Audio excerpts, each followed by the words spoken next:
Hi, I'm Dave Lieber, and that really is me falling off the stage at Keller High School. And my guest today on the Dave Lieber Show is a theater genius, Jessie Beebe. And Jessie, have you ever had anybody fall off a stage like that in one of your productions? Oh, I've fallen off a stage. Yeah, one of our shows, I was introducing the show and saying it was a script that I wrote. I was so proud of it. I was like, inside scoop. And then as I was walking down to go into the audience, face plant. Were you all right? Yeah, I was fine. I still have some issues with my feet from it because but I was okay. Were you okay? Yeah, I was 5'8", and when I landed, I was 5'7". Oh, yeah, that'll happen. But I made America's Funniest Home Videos. I heard. That's Yeah. hilarious. But I didn't win the jackpot. That's a bummer. So, Did you win any money? No, just the glory of The being, glory. Yeah, I love that you can make fun of yourself because I do it all the time. yeah, I noticed that about you. You are the founder and executive director of an amazing development. Thank you. A theater has come to little old Keller, That's Texas, right. population 48,000. I've studied the history of that town going back to the late 1800s when Yeah. a railroad guy said, if you name this railroad stop after me, I'll put your name on it. I And actually that's- was just looking that up last week. I was looking at all the history. Yeah, Mr. Keller. He Mm-hmm. finagled, and so there's been no Keller community acting troupe or anything like that. But in the past 3 or 4 months, you've opened up a theater there on Keller Parkway. And what's really interesting is you've had this nonprofit on theater with an emphasis on children plays going back 20 years. Mm-hmm. But you've never really had a place you could call your own, right? Because you had to rent for 20 years. Mm-hmm. And now you're in this big space. Tell us what's going on in there. Yeah. Well, it's been so fun because we've been doing this for so long. Since 2005, God gave me the vision to start Stand Ministries, which was Kid Stand Ministries when I started. Because stand meaning what? Stand, you know what? It was funny. As I felt like God wanted me to get out of children's ministry in the church and take it into the nations. And so what we would do is we would do events in lots of different places. And so stand was stand up, stand strong, stand out. That's our motto. We'll be doing some school assemblies next week. And I'll say, how do kids stand? And they all stand up and they go, stand up, stand strong, stand out. And it's really fun. That's one thing we've kept doing since 2005 is our school assemblies, and so exciting. We're hitting a lot of Northwest schools next week. So it started out stand up, stand strong, stand out. And the Lord showed me through, I was praying about like what to call it. I just knew I was supposed to start a nonprofit. I knew it was supposed to go out into the community and dance and sing and act and bring Jesus into the community. So that's kind of how all things started that way. And I was like, what do I call it? I wanted it to be something exciting, but have kid in the name. And I didn't like Kid Stand at first. I felt like I heard in my heart, Kid Stand. And then he sent me to the scripture where it says, when you light up a candle, put it on a stand for everyone to see. And I was like, oh, that was it. I was supposed to call it Kid Stand because we all have this light in our life. We all have something, a gift, a spark, and we are supposed to get up on a stand and do it. And one of the best ways to do that is through theater, is through acting, is through performance and using our gifts to shine. And you're an actress, right? Now let's go back in time to when you were pregnant in a play. Okay. And something unexpected happened in the middle of that Yes. play. What was that? Well, so I was actually the children's pastor of the Met Church in Keller, and it was in the space that we're in right now as our theater. It was like where Venture Church is right next to us. And so if anyone is a children's minister, they know the biggest thing of the entire year is Vacation Bible School. And we had about 400 kids about to run into that room. And so we were practicing. I kind of did everything because I wanted to. I led worship. I did all the dancing and the singing. And so we were practicing for a song called Jump in the River. And so it goes, jump in the river, gonna jump, jump. And so I was jumping up and down, 9 months pregnant, No, wait, was that 9 months? It was something. And then my water broke. And so I was like, literally jumping in the river.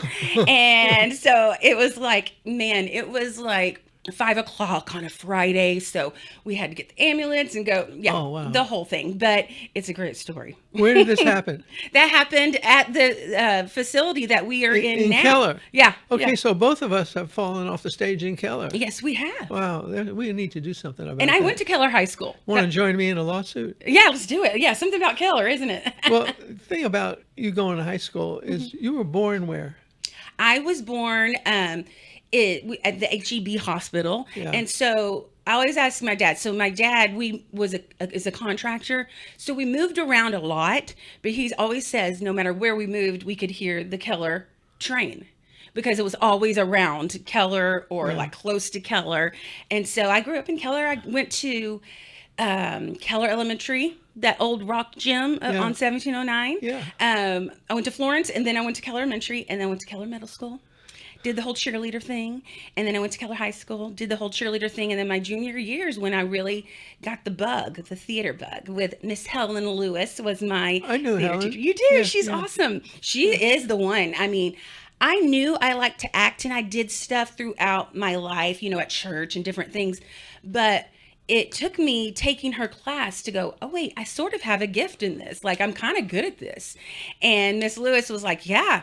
And she had put me in this role, and I was like, oh, I love this. And so I was like, see ya, cheerleaders. We're going to go do the UIL acting competition. And so that's kind of how the bug started for me. So you are true Keller. I am. In fact, when they won a football game, they turned the blue light on top Yes, of the they water tower, do. right? My mom knows the song. My mom and dad went to Keller. That's Really? how Keller we are. Is my mom and dad went to Keller High School, and they sing the Blue Lights or something. There's like a Blue Light song when Really? they would win. Yeah. And she was Miss, I think she got homecoming queen. My dad was like the football guy. What you know. decade was that? What- Okay. Ooh, I'm so bad with numbers. I wish I knew. I was born in 75, so I So think probably the 50s. 50s. Yeah. Yeah. Yeah. She was an Indianette. I think she was one of the first Indianettes.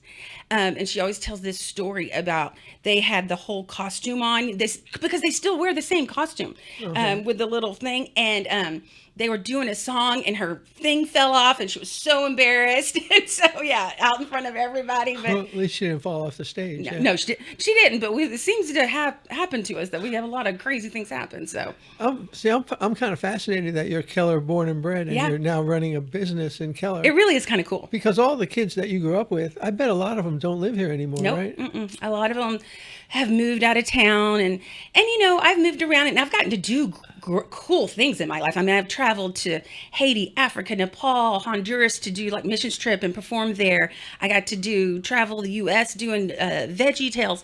And I've got to do really cool stuff, but I've always had my home base either around Keller or in Keller, and so I've kind of felt called to Keller. And even when we got to have a studio for about 7 years, and it was like right on the edge of Keller. It was on Kroger Drive, and so we were right on the other side of where Keller is, and so we couldn't really say we were in Keller. And then when this opportunity opened up, I was like, this is too full circle for me to not take advantage of, that this is what we're supposed to do. And it was a step of faith because, if you know anything, about theaters, all the community theaters around have been closing down. Right. And I think Yes. God just allowed for us to build very slowly, for 20 years Yeah. to get to the place that we are now, where your faith, what God says, when you're faithful with little, I'll give you much. And so we kept being faithful with little and then a little more, then a little more. And then now we get to do what we're doing and have this theater. It's so cool. And so the theater is one of the pivotal events in your life, opening up this Oh, for sure. massive Keller theater. Yeah. But your marriage is a focal point in your life, and your children, Mm-hmm. and all the kids you've helped. Yes. But you also had something happen to you that was unexpected when you had brain surgery, right? Yes, yeah. What happened there? So the year after I had that baby on Jump in the River, I started. It was really weird because it was around the Vacation Bible School the next year, is I was suffering symptoms like I was having lots of headaches, but it was more than that. I was like going numb. I felt like my body go numb, or I would do this thing where you drop out. This is what they called it, where I would just go like this, and I couldn't like talk or move unless I worked really hard at it. It was so weird. And so I went to the doctor, and we went to the ER, and they're like, oh, it's probably just a migraine. Then it happened again. So we went and got an MRI, and they told me it was Arnold Chiari malformation. And I was like, okay, what the heck is that? I hadn't heard anything like that. Right. And it's basically where your brain is too big for your skull, so the fluid that goes around gets stuck, and it makes you suffer weird symptoms like that. And so they had surgery. They had surgeries for this, but you didn't have to do it. And they were like, just see how you feel. And it just kept getting worse. And so I was like, let's just do it. Let's go get this surgery. And so they cut an inch by inch square in my skull and replaced it with cowhide so that it would stretch and the fluid would flow. And so I've been doing pretty well ever since. But during that recovery was when God was like, okay, I'm going to make you stop for a minute. I was going, doing children's ministry. We had just recorded a praise and worship kids CD. We were about to do a video. I mean, we were going, and God's like, nope, I need you to rest. And so that's when I felt like he gave me the idea to do stand and to go around and perform in different places in the community and even around the world later, and use theater to share Jesus. And that's kind of how. And that brain surgery led to an epiphany that changed your life. Yeah. Well, do your friends and family go moo? You got some, Sometimes, when you work with kids, it's a great thing. I'm like, so now I have a cow inside my head, and you can play around with that. So no, that was definitely a thing for a little while, for sure. So a couple weeks ago, you had your gala in which you transformed a very barren space into a giant party house. It was fun. And you had one of the great costume designers of all time. What was his name? His name's Rick Leal. And he'd been building gorgeous costumes his whole life, and he donated them all to you. Yeah, and then you guys honored him at the gala. Mm-hmm. We have a picture of you at the gala. It's not a very good picture. Yeah. Because I was in the back, but there you are. There I am. You're wearing a bright red dress in a room full of dark gray, black. And we have a video of what the gala was cool because it had all these kids doing all these excerpts from plays. But we have a video. I'll show you that. Okay. It'll come up in a moment. Yeah.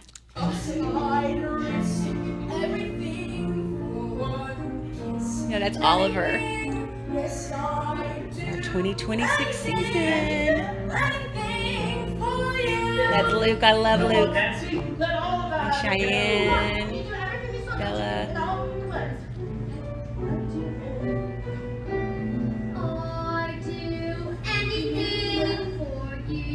It was so fun to get to.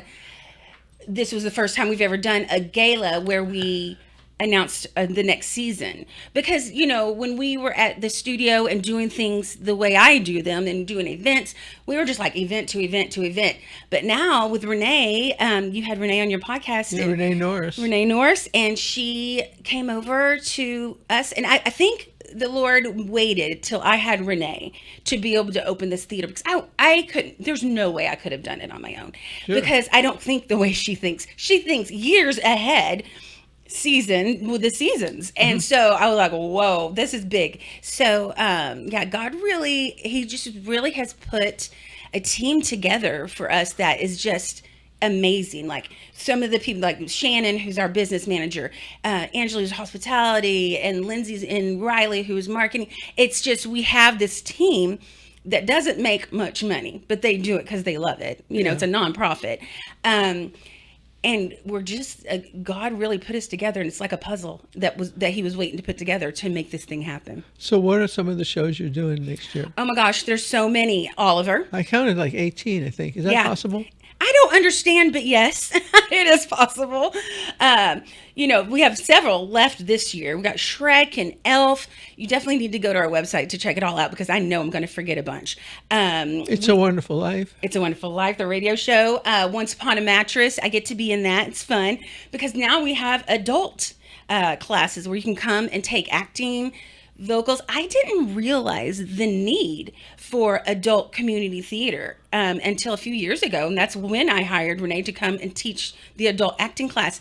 And this has been a huge thing because I just done kids my whole life, and them able to come and and meet once a week, not have to be like a lot of community theaters. You have to be at rehearsals 5 days a week, or at least 4 days a week. You can't do that with kids. And so we've made a way to just come once a week and rehearse for months and then do a show. And we have seen just a influx and talented people. Like, what in the world? And, it's these people that did at theater in college and were amazing, but they're not going to go to Broadway because they want to have kids and they want to live a life and have a normal life, and they are so talented. I've just been blown away. I mean, people need to come see our shows. All the shows, the kids shows are great, but man, these adult shows we're doing, or these community theaters where they're mixed like Oliver, the talent is crazy. How much does it cost for season tickets? I don't know. I should know that, but we'll put that on the something later. But we charge, I think, like $25 a ticket or something like that. So we'll get that out there for people to see really soon. I promise. One thing I've learned as the writer and the producer of Eamon, the Ultimate Texan play, is that when you walk into a theater and you walk to participate in a play, you walk out, you're a different person. Yeah. Especially with kids. Yeah. These are formative experiences, formative friends. Keeps them out of trouble. Yeah. And they get to do some really cool stuff. Yeah. We've seen kids they always laugh because my daughter Reese was really a shy kid. Like, they thought maybe something was wrong with her in preschool because she wouldn't talk, but she was just stubborn and didn't want to talk. And so she's really shy, but she had no choice kind of to grow up at Stand and be a part of the shows and all the things. And towards the end, but when she left for college, she goes to UT. She's 22 now, and she's a creative writer. She helped me write the show that we'll be doing this year, Imagine. We're redoing it and adding music to it. She helped me write that, and she's getting her degree in creative writing, and she's able. The other day she said, I have to stand up and do like a presentation. I'm like, well, you can do that because you were part of Stand. She's like, yeah. So because I think that even if they don't go into acting, man, learning speaking skills, learning to get in front of, to conquer your anxiety and get up on stage and do something is huge for a kid. Yeah. And it builds their confidence. It's fun to watch. When I was a kid, I attended Stellar Adler acting school. Yeah, that's amazing. I was like 14. My parents were willing to pay for it. It was in New York. Yeah. And that's where the method acting was taught. All the great, I studied her in college, yeah. Who were some of the people that she coached? Do you remember? I don't know, but I actually, some stuff has come up on my Instagram lately of her actually coaching people that are famous, and I can't think of one right now, but it's amazing, the stuff she got out of them. Yeah, it took a lot of courage. It does, yeah. It takes a lot. You have to be vulnerable. Yeah. You got to be really vulnerable to get on stage and to, even to become another person, and to, me getting back on stage. It's been a long time since I've been on stage, other than I'm a speaker and I preach sometimes and do things like that. But on stage as an actress, it's been a really long time until we started doing shows again for adults. And man, getting on stage and singing again, that's vulnerable, because that is I love to act, I love to dance, I can be on stage, it doesn't bother me at all, but the singing, it was the vulnerability that it was cool to go back to and be like, I can do this, I don't have to have anxiety about this, I can get on the stage. And that's why I think this acting thing with all these people, these adults coming, they're conquering stuff that they let go of, that can really change, their direction. We had this one guy in Into the Woods, and he had never done a show in his entire life, and he got Baker, which is the lead pretty much, and his name's Nick, and he was saying that because of being in Into the Woods, when he had a meeting, like for school, like he's a teacher in the 8th grade, I think, he was like, I felt like I could speak up and and speak up and say something when I usually wouldn't. And I thought, that's it. That's what theater does for people, is, builds their confidence in whatever area of life they're in.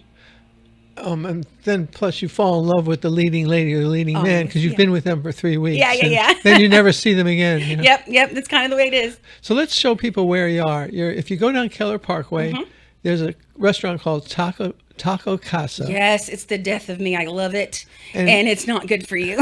and nearby is what's that restaurant? Cassandra's. And Joe's Pasta Pizza. That's a staple in Keller. Yeah. And then you have Venture Church, and you're to the east of Venture Church, connected but separate from them. Yeah. We owe a lot to Venture Church because we rented where we are now for a long time, and they were willing to lease it out to and just give up the lease. So that was really cool. Yeah, let's see. I remember when that was a Metro grocery store. The Met took over Metro grocery store, my church, Yeah. and we were the ones that turned it into a church. Yeah. I mean, I can remember being in there, and we even did with all the cash registers. We're still there, and we had our first Sunday, and I would get up and teach the kids because it was just everybody was just kind of gathered in there behind a cash register teaching kids about David and Goliath. It was hilarious. And then we redid it, and my dad was a part of redoing that, and it was really cool. I remember Metro supermarket, Metro grocery, because we thought my wife might be pregnant. Okay. And so I went to Metro and I bought the little my stick. goodness, yes. And in the parking lot, I opened it up and I went, oh God. Yeah. That's hilarious. It's like the Well, scene. then you have a connection too to the space. It's like the first play or thing that ever happened to me in a supermarket that was really significant in my life. Yeah. Yeah. And then I remember the minister that moved in there. I forget his name. Bill Ramsey. Was it Bill? Pastor Bill? Ramsey. That's right. Yeah. And My pastor still. yeah, that's right. He spoke at the gala. He did. Andrew, did we look at the program for the gala? And yeah, so that was. I like the way you had that little 20-year decoration in the cupcake. Right? Was that? Yeah. Yeah. Oh, I see that. I was wondering what that was. It's a cupcake. Yeah. Yes, Faith. We had an amazing one of our people who was the witch in Into the Woods. She's like, I want to do the cupcakes, and she's a great baker. She's awesome. So, if people want to learn more about this, they would go to your website, which would be standministries.org. right. And if someone wants to enroll in an acting class or the children's acting classes, how many different children's acting classes are there? Oh gosh, we have about 35 classes right now And a they're week. all different subjects, right? All different subjects, all Like different. Hip hop and We have hip hop, acting, vocals, and then they had auditions. So Shrek is actually a class that they come once a week, and then we'll be performing it later. Elf is actually a class and perform it later. But we are still registering for our Stand Academy, which is singing, dancing, acting classes. Also, we have a bunch of homeschool classes now because there's a lot of homeschool kids out there that need fine arts. So we have a lot of that going on. So yeah, I would say just go check our schedule. There's just so much going on. I can't even remember. what about adults? What can they do? Yeah. All that? So Wednesdays are kind of our adult night, and I take all the classes. It's kind of fun because I get to be so involved in it. And I take musical theater at 5:00 with Cameron Byerly, who is an amazing teacher. I love him. And then at 6:00 is our adult vocal class, which I take with Christina. She sang at the end of the gala. She's just amazing. She's an opera singer. Yeah. She's lovely, and she's a great teacher. And then I rehearse Once Upon a Mattress, but there's also an acting class at 7 with Hannah Perkinson, and she is a great teacher. So yeah, check out those Wednesday classes, man. It's really good. And also, like, if you are excited about maybe auditioning for an adult show we're doing, or a show that's mixed adults and kids, I really, really recommend taking those classes. Also, I really recommend to the kids to take the technique classes, because you can, audition for a show, but you're just rehearsing that show, which is good, and you're learning. But man, those kids that take the Stand Academy with the acting and dancing and singing, they're the ones who are really getting the things that they need to audition to get the parts. I can't emphasize enough how significant this is that Keller, 48,000 people, has its own community theater. Yeah. Because we had one in Hearst, Artisan Center Theater, where my Aim and Play debuted, and that closed. And there's been the Players, I think, in Grapevine. I don't know if they're still up. I don't know either, but I know that Kids Who Hit Care had to shut down. Yeah, which right, is Fort Worth. right. But there was actually a Texas Musical Theater Company with Reed.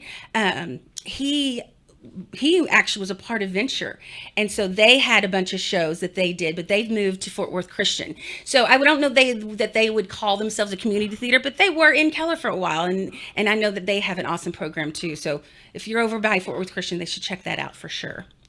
Yeah, I mean, city council people in Keller have always talked about making it a destination city. Yeah. And there really wasn't anything they're redoing the athletic fields. Yes. You know, but there really wasn't anything except art hanging in City Hall. Yeah. Sculptures on the trail, Pokemon stations, and to have your own community theater. To quote Eamon Carter, you say you can't have a grand city without a grand museum. Ooh, I love that. And I say the same thing. You can't have a grand city without its own acting troupe, putting on plays.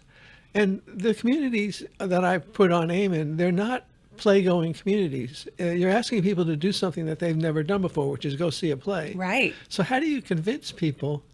Or maybe you don't need to because the kids bring their parents and grandparents and the word of mouth spreads, right? Yeah. I mean, that's how it's been so far when we've done shows. It's kids, grandparents, aunts, uncles, but we want to get to the place where like having you guys come do Eamon, where we are also a destination to go see great shows. We had a lot of people come see Into the Woods that they're just patrons. They're not, they just wanted to see a good show. So that's kind of where we're moving, in addition to all the things we do with kids and the classes. I would like to become that space where they're like, what do we want to do this weekend? Oh, wait, I think Stan is doing, Once Upon a Mattress. Let's go see it just for fun. And then they can go get dinner at Joe's Pasta Pizza or Cassandra's next door or Taco Casa, And so I'm excited to see. I think that's where we're moving into. We'll keep all the things that we are doing that we do really well, but moving into that space where we'll do great shows and people will want to come. Yeah, it's so new. At Eamon, the director, Connie Sanchez, said, how many of you have never been here before? And 95% of the audience raised their hand. But why would they have come? Right. They wouldn't know about it. But once they get an itch for it, they'll be coming back. Yeah. And man, Eamon was so good. I can't even tell you. Like, I should know about Eamon Carter. His name's all over, but I didn't know all the things. And he's so interesting. And man, Kelvin did a great job. Your writing was amazing. Kelvin Dilks, yeah. Yeah, it was such a great show. I cannot believe he pulls off that with a one-man show. That's crazy. 50-page script. Yeah. It's crazy. But he's so good. 69 performances so far. And opening for Theater Arlington in January. Oh, are you great? Yeah, and working on Dallas. Okay, which great. Would be, but it's kind of amazing that you grew up here, and you don't really know about Eamon because that's so typical. I know. It's just, and as the play says, it's a name that hovers, and so it's all over the museums and the different things in Fort Worth. But I didn't know his story, and he was a character, wasn't he? Yeah, and we enjoyed bringing the play to Stan Theater. I loved it. It was fun. Everybody treated us great. I enjoyed the gala. Yeah. You're on a roll, Jessie, so keep it up. I will keep on going. I mean, nothing has stopped me so far. I'm going to keep on going. Folks, thanks for coming and watching the Dave Lever Show. You just met Jessie Beebe of Stan. Let me see if I can say it. Stan Performing Arts Ministry. You got it. It's so hard. It's a lot, yeah. It's like easier just to say Helen Hayes Theater. Thanks again, and we'll see you at the next episode of the Dave Lever Show. Bye-bye.